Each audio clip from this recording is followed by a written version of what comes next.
Assalamualaikum warahmatullahi wabarakatuh. Halo teman-teman, bertemu lagi dengan saya Putri Rahmawati, NIM 19110056.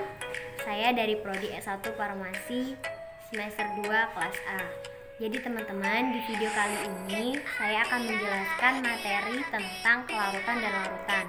Tentunya untuk melengkapi nilai praktikum farmasi fisik saya. Ada yang tahu apa itu arti larutan? Jadi teman-teman, arti larutan merupakan suatu campuran dari dua atau lebih komponen yang membentuk suatu dispensi molekul yang homogen. Komponen larutan terdiri dari dua zat yang terlarut atau solut, kemudian zat yang melarutkan atau solvent.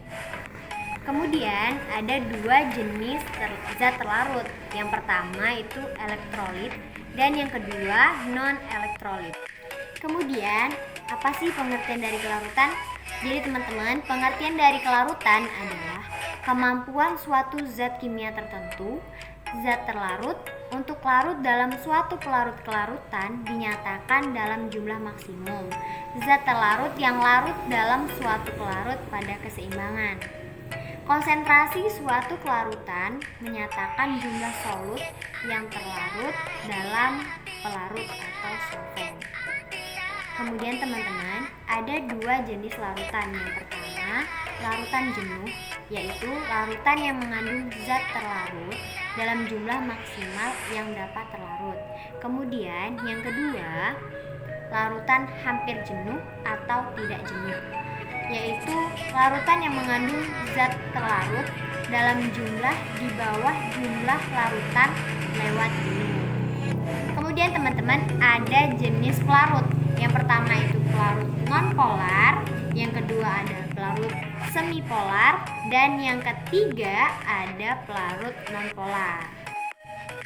Kelarutan gas dalam cairan.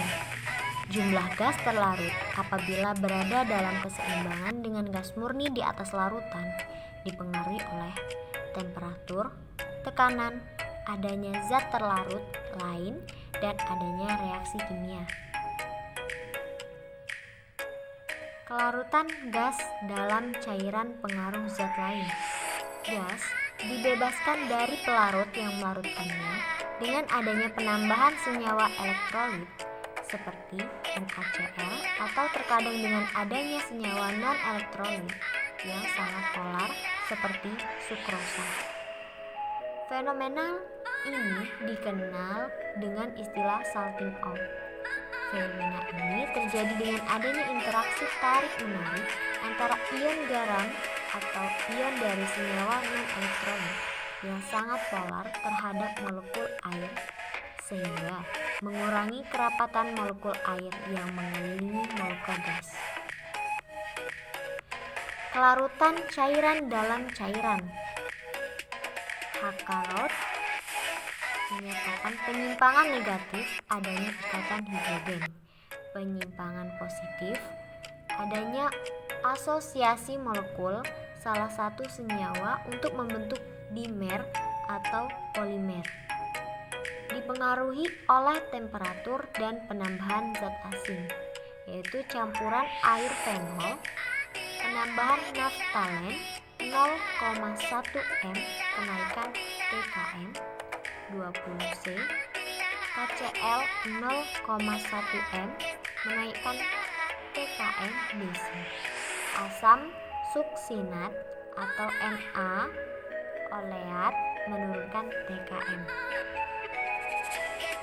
Kelarutan cairan dalam cairan pengaruh penambahan zat lain. Jika zat lain yang ditambahkan hanya larut dalam salah satu dari pelarut, ketercampuran dua cairan akan menurun atau salting out. Jika zat lain yang ditambahkan larut dalam kedua cairan dengan kelarutan yang hampir sama, ketercampuran antara dua cairan akan meningkat. Contoh, penambahan AS, suksinat atau Na oleat dalam campuran fenol air meningkatkan ketercampuran dari kedua cairan atau salting in. Kelarutan zat padat dalam cair dipengaruhi oleh 1. Temperatur, 2. Penambahan zat terlarut lain, 3. Polaritas pelarut, 4.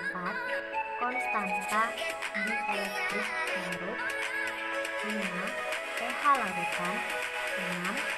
Ukuran partikel, 7. Ukuran molekul, 8. Polimorfisme. Kelarutan zat padat dalam air pengaruh penambahan zat lain. Penambahan surfaktan. Surfaktan merupakan molekul amfifilik yang tersusun dari bagian polar atau hidrofilik atau HED dan bagian nonpolar atau hidrofobik atau TILE. Bagian kepala dapat berupa anionik, kationik, zwitterion atau dipolar, nonionik. Bagian ekor merupakan senyawa hidrokarbon rantai panjang. Penambahan surfaktan pada konsentrasi rendah dalam larutan berada pada permukaan atau antar muka larutan yang memberikan efek penurunan tegangan permukaan. Pada konsentrasi di atas, konsentrasi misel kritis atau KMK merupakan misel agregat kolidal yang berperan dalam proses solubilisasi miselar.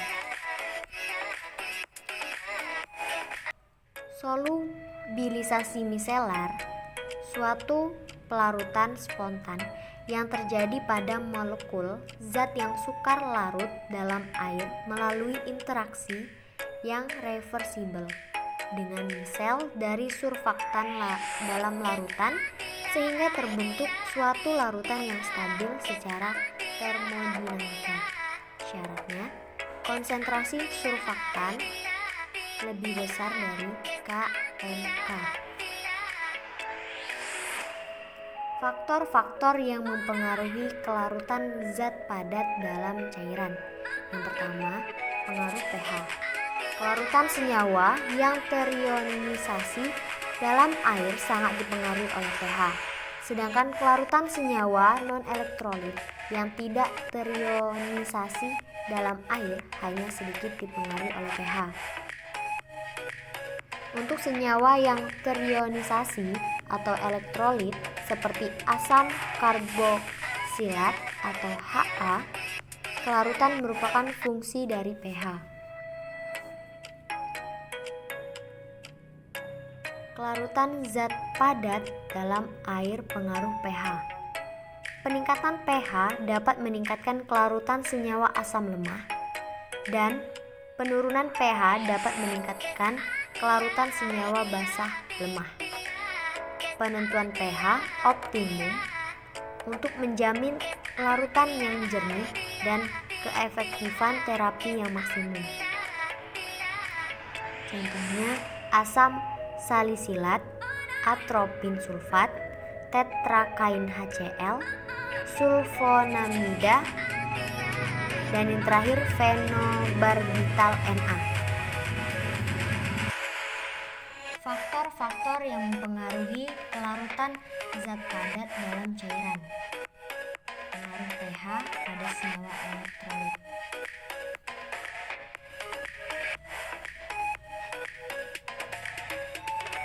Kelarutan zat padat dalam air pengaruh polaritas pelarut. Polaritas molekul pelarut dan zat terlarut dapat mempengaruhi kelarutan. Molekul zat terlarut polar akan terlarut pada pelarut polar. Molekul zat terlarut nonpolar akan terlarut dalam pelarut nonpolar. Faktor-faktor yang mempengaruhi kelarutan zat padat dalam cairan. Yang pertama, pengaruh konstanta dielektrik. Yang kedua, pengaruh kosolven. Yang ketiga, pengaruh ukuran partikel.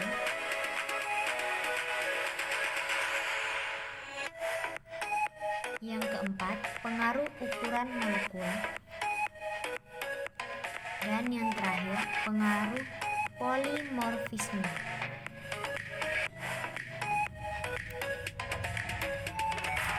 Baiklah teman-teman, itulah video presentasi materi tentang kelarutan dan larutan. Semoga bermanfaat ya. Terima kasih. Wassalamualaikum warahmatullahi wabarakatuh. Sampai jumpa di video selanjutnya.